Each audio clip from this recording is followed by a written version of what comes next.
Il est né sur les bords du fleuve Mississippi. Tom Sawyer, c'est pour nous tous un ami. Il est toujours prêt pour tenter l'aventure avec ses bons copains. Il n'a peur de rien, c'est un Américain. Il aime l'école, surtout quand elle est loin. Tom Sawyer, c'est l'Amérique, le symbole de la liberté. Il est né sur les bords du fleuve Mississippi. Tom Sawyer, c'est pour nous tous un ami. Tom Sawyer, c'est l'Amérique pour tous ceux qui aiment la vérité. Il connaît les merveilles qui sont dans la forêt, les chemins, les rivières et les sentiers.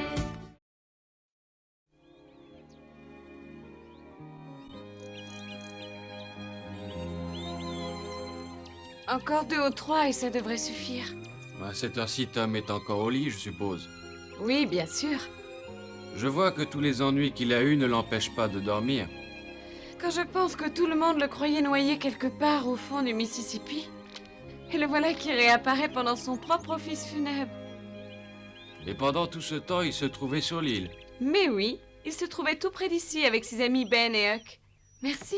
Voilà, j'en ai assez. Bon, à tout à l'heure. Mhm.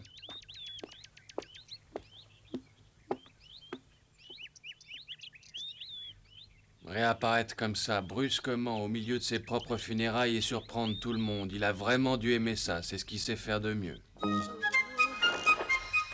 Hé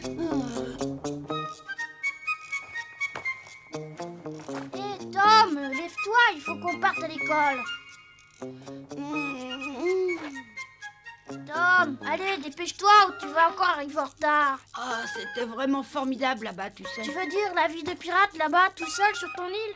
Ouais, là-bas, on dort tranquillement et personne vient t'embêter le matin en te demandant de te lever pour aller à l'école. T'es allé un peu trop loin peut-être, hein? Et pourquoi ça? Bah parce que tu as manqué l'école pendant plusieurs jours.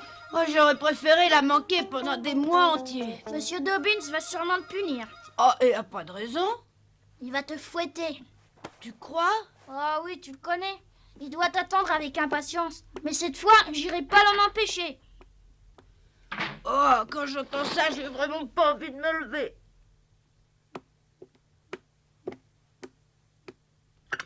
Bonjour ma tante. Bonjour, Tom est debout? Non, il n'a pas l'air très pressé. Toi aussi, tu t'es levé plus tard que d'habitude ce matin. Viens vite prendre ton petit déjeuner. Tom ne va plus savoir où donner de la tête aujourd'hui à l'école. Pourquoi ça? Pour tous les autres élèves de la classe, ce sera un véritable héros après tout ce qui s'est passé. Ah oui, tu crois? Bien sûr, on l'a tous cru mort, noyé dans le Mississippi. Le shérif a fait tirer du canot au-dessus du fleuve, comme on fait dans ces cas-là. Ensuite, il y a eu le service funèbre. Tout le monde était triste à cause de Huck, de Ben et de Tom. Et voilà qu'ils réapparaissent brusquement tous les trois. Et tout à coup, tous les gens qui étaient à l'église sont devenus contents et ont crié au miracle. Oui, finalement, j'ai eu tort de ne pas être plus sévère. J'aurais dû le punir. Ben et Tom sont plus populaires auprès des autres enfants que jamais aucun autre enfant ne l'a été. Il me semble que tout le monde va vouloir les approcher. Je voudrais bien que ça m'arrive à moi aussi. Oh, ne parle pas comme ça, s'il te plaît. Toi, tu es un brave petit, bien obéissant et bien élevé. Tu n'as vraiment pas besoin de faire des bêtises pareilles, comme lui. C'est facile de passer quelques nuits sur une île. Ça l'est beaucoup moins d'être un bon élève. Peut-être, mais les bons élèves ne sont pas admirés par les autres.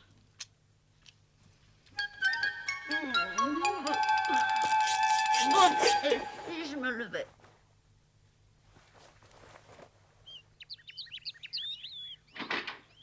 Oh, bonjour Ben. Bonjour Comment ça Ben. va? On t'attendait.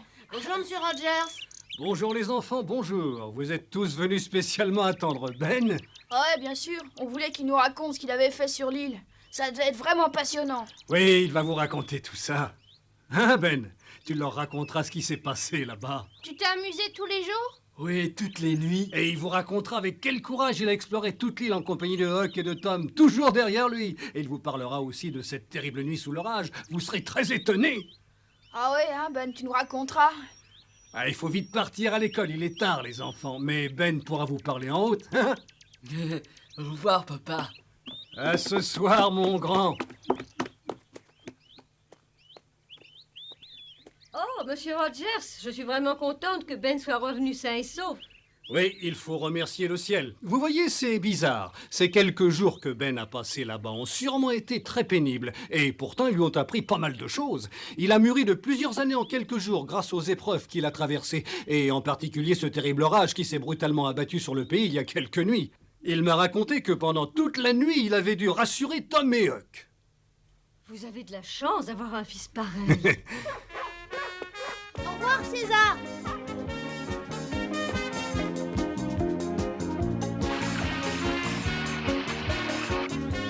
Je te l'avais dit, j'étais sûr que ma mère serait contre. Il faut bien comprendre qu'on était des pirates. Et que des pirates, ça n'a peur de rien. La nuit de ce terrible orage, il y a un éclair qui est tombé entre nous trois. Non. Et alors? Et alors, je me suis dit que s'il était tombé 2 ou 3 mètres plus de mon côté, j'aurais été réduit en cendres. Mais faut quand même que tu as eu peur à ce moment-là. Mais non, pourquoi voudrais-tu que j'ai eu peur? Moi, en tout cas, si j'avais été avec vous, j'aurais eu peur et j'aurais sûrement pleuré. Mais non, j'aurais été là et je t'aurais consolé. Tu devrais savoir que le capitaine Tom Sawyer est très gentil avec les filles. Tiens, Becky. Becky, Tom me raconte comment il a vécu plusieurs jours sur l'île. C'est passionnant. Tu vas bien vouloir répéter tout ça, Becky? Mais oui, bien sûr, Becky. Ce n'est pas la peine, merci. Ces histoires-là ne m'intéressent pas. Bon, à plus tard. Mais Becky, ne pars pas, attends-nous. Elle n'a pas l'air très gaie. Alors, Tom, qu'est-ce qui s'est passé d'autre sur l'île? Oh, on avait trouvé une petite caverne en explorant l'île. Et quand il pleuvait, on allait s'y réfugier. Hé, Huck, bonjour. Alors, tu te rends intéressant auprès des filles? Oh, mais non, je me rends pas du tout intéressant. En arrivant chez moi hier, j'ai découvert que ma maison avait été à moitié détruite par l'orage. Oh, c'est vraiment pas de chance. J'aurais du mal à la réparer tout seul. Oh, t'inquiète pas, j'irai t'aider après l'école. Tu retournes à l'école, je te plains? Ben est passé lui aussi tout à l'heure. Ah oui, Ben, il était seul? Non, ils étaient plusieurs et Ben leur racontait son aventure sur l'île. C'était à mourir de rire.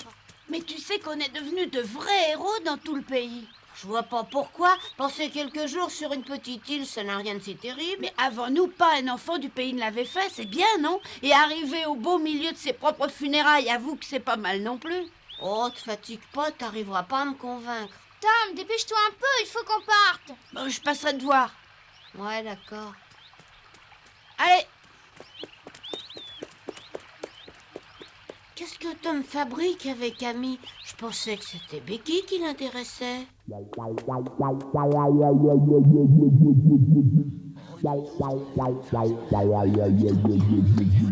Il faut bien reconnaître que c'était vraiment quelque chose de terrible. Vous pouvez pas savoir ce que ça représente de passer la nuit comme ça au beau milieu d'une île. Je peux vous dire qu'on se sent vraiment peu de choses. Il faut l'avoir vécu pour le comprendre. Et c'est pas drôle de se retrouver trempé sous un orage. Tom en a pleuré cette nuit-là. Tom a pleuré? Oui, il a pleuré. Je sais que ça paraît étonnant, pourtant moi je l'ai vu pleurer. Il a pleuré, tu dis? Longtemps? Et Huck, alors, qu'est-ce qu'il faisait, lui? Oh, il pleurait aussi, vous pensez bien. Et je devais m'occuper de leur remonter le moral. Quand je pense qu'au bout de 2 jours seulement, Tom voulait déjà partir de l'île pour retourner chez lui. Oh, j'aurais jamais cru ça de Tom. Lui qui nous raconte toujours que sa famille l'embête. Ça tente surtout. Et il oui. est à peine parti qu'il veut retourner chez lui. Et toi, t'as pas eu envie de rentrer chez toi? Oui, moi aussi je dois bien avouer que l'idée m'en a effleuré l'esprit. Mais j'ai pensé à tout le mal qu'on s'était donné pour aller s'établir sur cette île. Et je me suis dit que ce serait complètement idiot de repartir aussi rapidement. Et alors j'ai eu une inspiration géniale. J'ai pensé qu'on devrait attendre jusqu'au dimanche pour réapparaître devant tout le monde au beau milieu de nos funérailles. Et après beaucoup de discussions, j'ai réussi à convaincre finalement Huck et Tom. Bonjour Becky, comment tu vas? Ça va, Charlie, merci beaucoup. Avouez que ma petite idée n'était pas si mauvaise. Elle était formidable, tu veux dire? Ah ouais, extraordinaire. Moi, j'avoue que j'y aurais Ah non, jamais j'aurais pensé. pensé. Ah non.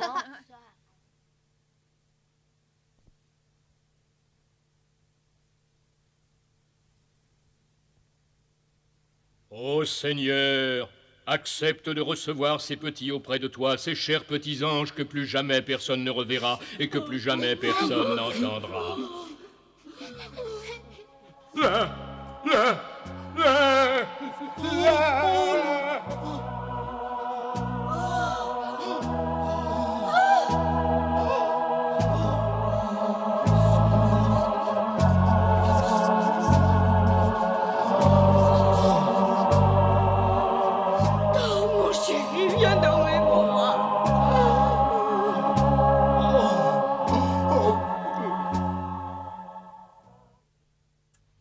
je dois bien l'avouer, je suis très fier de mon idée.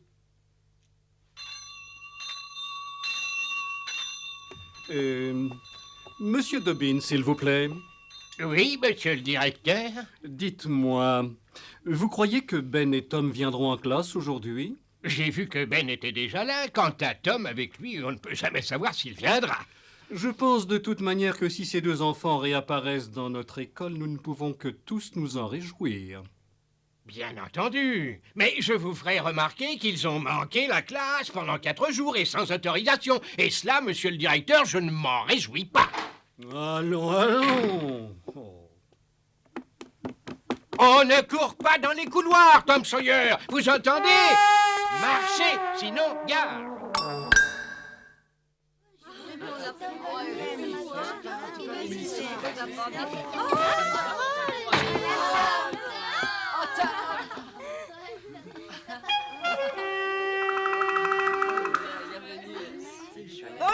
Bonjour là-dedans. Me revoilà, salut. Oh, Tom, je tiens à te féliciter, tes funérailles étaient vraiment réussies. Ah oui, vraiment formidable. Oui, et d'après toi, qui a bien pu imaginer ce plan? Silence. J'ai raconté à tout le monde avant que t'arrives comment ça s'était passé sur l'île. Pas la peine de recommencer. Ah oui, déjà? Ils ont dû être très surpris. Ça oui, alors. Ah, y a de quoi. Autant vous le dire tout de suite, je ne suis pas content ce matin. Thomas Sawyer! Et toi aussi, Ben Rogers! Voulez-vous vous lever tout de suite? La ville tout entière a été très gentille avec vous. Mais je dois vous préciser que d'aussi mauvais élèves que vous ne méritent pas une telle clémence. Vous avez manqué la classe pendant 4 jours et vous avez plongé vos familles dans l'angoisse la plus totale. Aussi vous procurerai-je le temps d'une bonne réflexion pendant que vous recevrez chacun 20 coups de cravache bien mérités. Hein? 20 coups, c'est beaucoup. Non, c'est vraiment le minimum. Lequel de vous deux va commencer? Ben, vas-y le premier. Non, vas-y, je te suis. Attendez, ça n'est pas juste au fond de vous administrer la même punition. Je voudrais bien savoir tout d'abord qui a eu l'idée de partir sur cette île. Et surtout, lequel de vous deux a eu l'idée machiavélique de réapparaître au beau milieu des funérailles. Alors, celui de vous deux qui a entraîné l'autre, qui était le chef en quelque sorte, recevra 30 coups de cravache, et l'autre seulement 10. Bon, alors lequel de vous deux était le chef? C'était Tom ou Ben? Quelqu'un le sait? Toi peut-être, ami. Je t'ai vu arriver à l'école en compagnie de Tom et je suppose qu'il t'a parlé en chemin. Alors, dis-moi tout de suite lequel de ces deux garnements était le chef.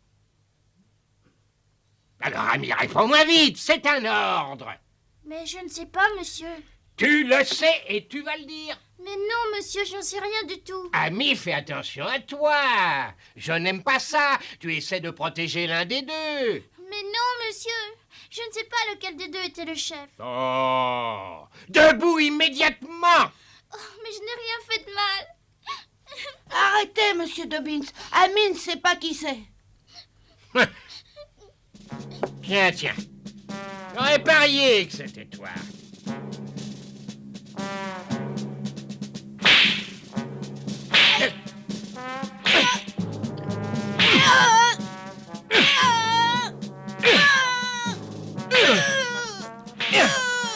J'avais très mal, mais je mettais un point d'honneur à ne pas pleurer devant toute la classe.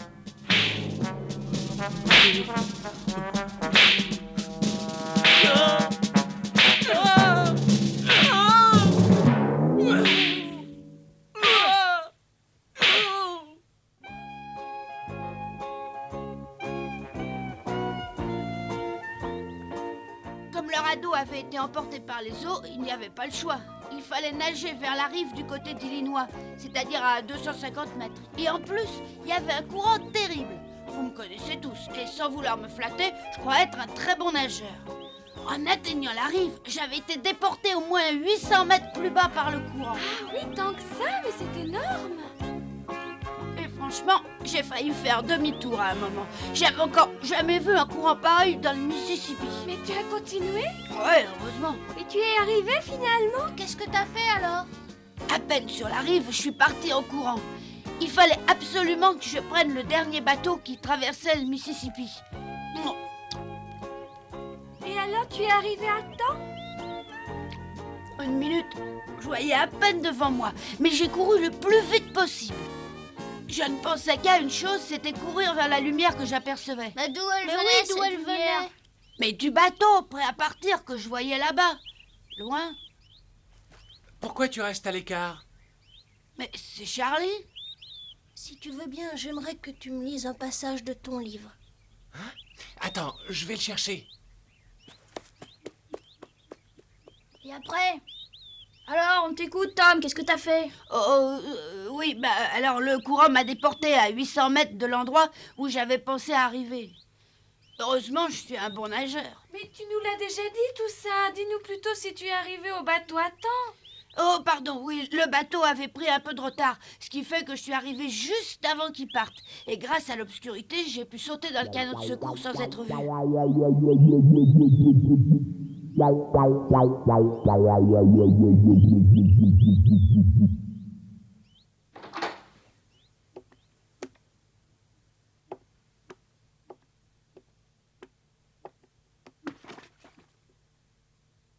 Tu vois, t'aurais pas dû mentir comme ça. Maintenant, c'est Tom le héros, et lui seul.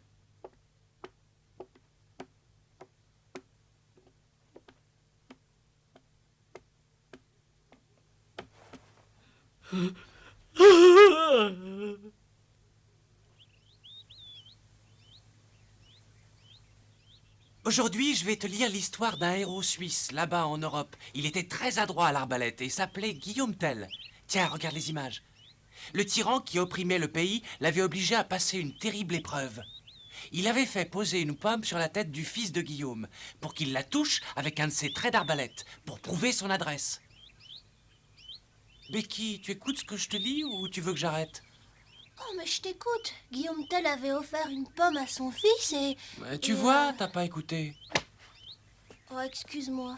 Je sais bien que tu es comme tous les autres et que tu veux écouter Tom. Non, ce n'est pas vrai.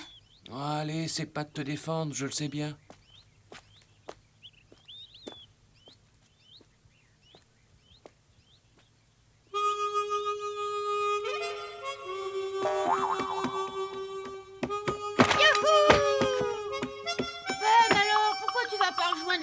Ils veulent entendre ce que tu as à raconter.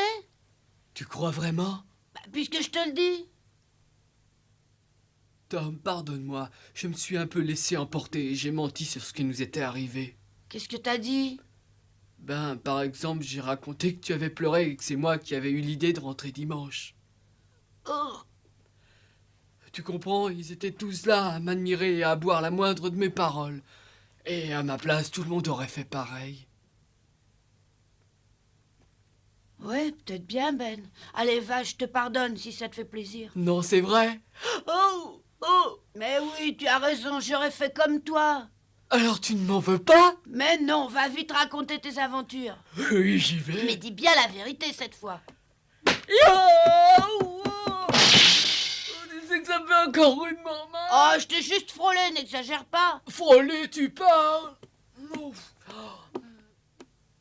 Tom, Becky attend que tu ailles la voir. Raconte pas d'histoire, s'il te plaît. Oh, mais je te raconte la pure vérité. Alors c'est vrai, tu dis qu'elle veut me voir? Mais oui, elle est assise dehors et elle t'attend sur le banc. Oh, merci, Charlie. Il commence à me fatiguer, les héros.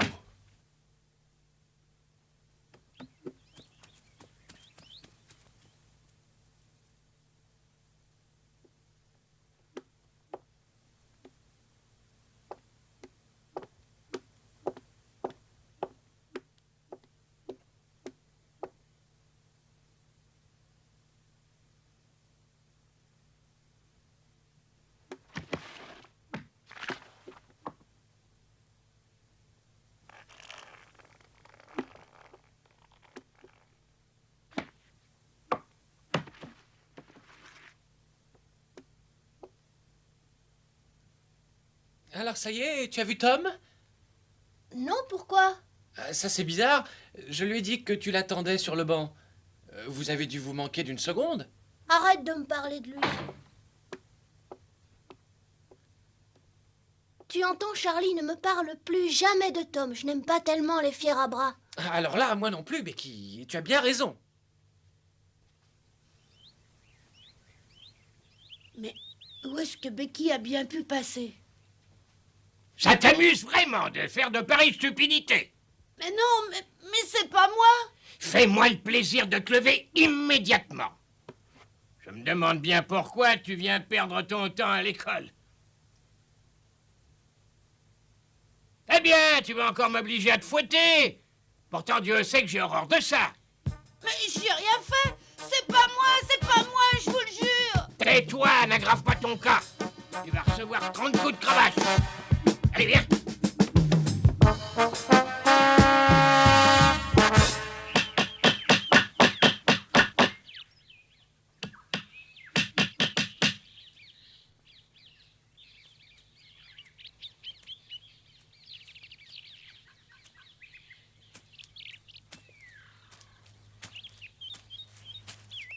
Qu'est-ce que tu fais? Dépêche-toi. Oh, c'est pas de chance. Mais je vais pas pouvoir t'aider à réparer aujourd'hui. Ah bon? Pourquoi ça? Oh, parce que j'ai trop mal. Dès que je bouge, j'arriverai pas à grimper jusque là-haut. Qu'est-ce que tu racontes? C'est encore une excuse pour aller prendre le thé chez Becky? Oh non, alors, c'est malheureusement vrai, j'ai très mal. Oh! Attends un peu et tu seras bien obligé de me croire. Oh là là!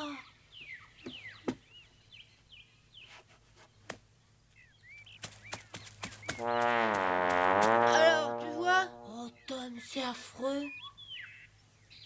Ah! C'est pas la peine de cracher dessus, ça servirait à rien. Oh, je me suis fait fouetter 2 fois. Je te plains, tu sais. Oh, et attends, ça s'est toujours pas arrangé avec Becky. Ah non? Non, elle m'a évité pendant toute la journée. Oh, pauvre vieux, c'est une sale journée.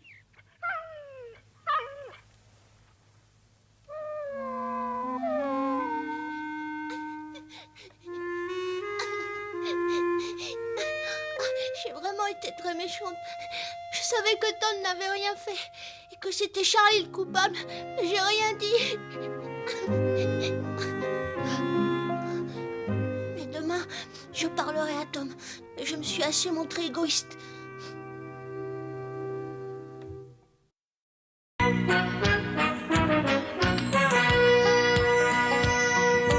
Oh, comme 3 pommes, Tom Sawyer est un joyeux garçon qui n'aime pas l'école et préfère pêcher les poissons. Il a fière allure, les pieds nus, il marche dans la vie, rêvant d'aventure sur les bords du Mississippi. Ses copains, c'est Huckleberry, Joe et Jim et le monde. La maison, c'est Sid et Mary et tante Polly qui gronde. C'est un cœur à prendre, Amy et Becky le savent bien. Un dur au cœur tendre, Huck, Mary et Becky Thatcher. Tante Polly et Joe Harper, c'est le petit monde de Tom Sawyer.